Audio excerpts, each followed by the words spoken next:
High friends, welcome to Yashikar. நம்மளோட favourite ஹீரோவுக்கு இன்னைக்கு பர்த்டே. ரொம்ப ஹாப்பியாக இருக்குது. ஏன்னா சடனாக வந்து அவர் யூடியூப் லைவ் வந்திருக்காரு. அதே மாதிரி இன்ஸ்டாகிராம்லேயும் ஒரு வீடியோ போஸ்ட் பண்ணிருக்காரு. அப்பா இப்போல்லாம் ரசிகர்களுக்காக நிறைய டைம் ஸ்பெண்ட் பண்ணுறாரு, நிறைய நம்மளோட இன்ட்ராக்ட் பண்ணுறாரே அப்படிங்கிற மாதிரி இருந்துச்சு. ரொம்ப சந்தோஷமாக. என்னன்னா இன்ஸ்டாகிராம் லைவ் வந்திருந்தார் இல்லையா, அவரோட வீட்டுக்கு வீடு வாசப்படி ஷூட்டிங் லொக்கேஷன்லேருந்து வந்திருந்தார். காட்டக்கூடிய ஒரு சில இடத்த மட்டும் காமிச்சு அவர் வந்து பேசியிருந்தார்.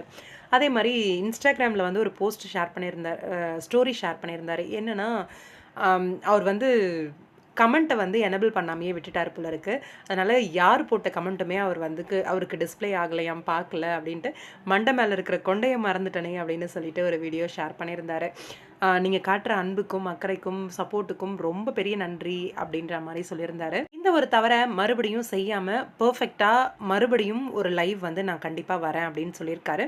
அதே மாதிரி நம்மளோட திரவியம், அவருக்கு இன்னைக்கு பர்த்டே இல்லையா, ப்ரீவியஸாக நடித்த பேர் எல்லாருமே விஷ் பண்ணியிருக்காங்க.